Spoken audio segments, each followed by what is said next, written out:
Water in nature is in constant transformation.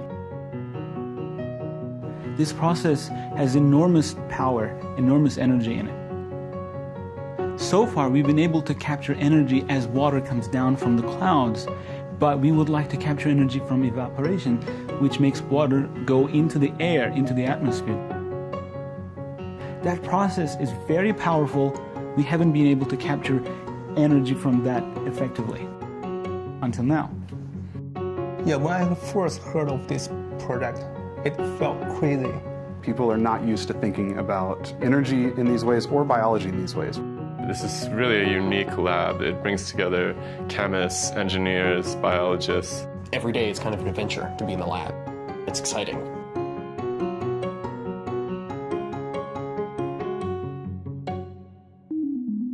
When I met Oscar, he told me about this property he discovered in spores, even though they're known for being just dormant, staying-put biological species. Bacterial spores typically exist in dry places.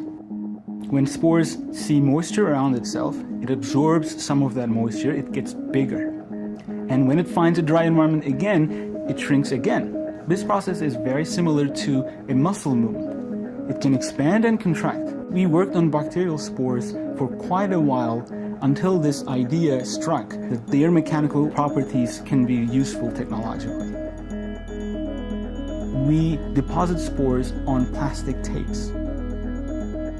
As you increase humidity, they can get much longer and they can contract to very small size very quickly. And when you combine many tapes together, then you can increase the force that they're producing. They can be now part of our device. The evaporation engine sits on the surface of water. And as moisture from the water surface enters the device, it changes the shape of the muscles. The movement of the strip is coupled to shutters. When shutters open, the moisture escapes from the device.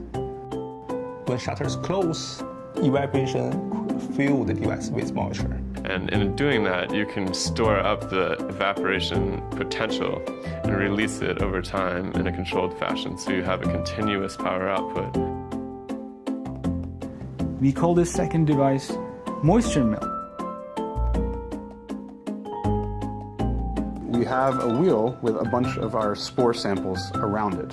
And half of our wheel is placed into a humid environment and half of it into a drier environment. Because our spores are expanding when humidity is high and contracting when humidity is low, that means you have a very tiny mass imbalance on the wheel, which causes it to push forward for as long as the humidity is high in one half and low in the other half. Once you have a rotating device, you can use it for many interesting applications. You can maybe create a car. We connected the rotating circle to wheels, and the device started to move just like a toy car. I was so excited. Wow. You have the device here, it's not moving, it's not animated, it's dead. And then you feed it some water, and within seconds it comes to life. It starts to animate. You can do your physics calculations, but when you actually see it turning, it's a completely different thing. There's an invisible power that is going through it. It's magical.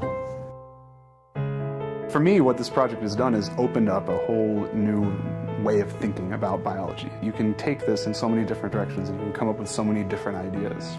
We imagine this technology could be extended to off-the-grid applications away from society where one might not have access to the typical electrical infrastructure. It can integrate into products. You can have sportwear that will dynamically respond to if you're sweating or not. We can make a robot move its arms based on a pool of water that's standing above. Prosthetics.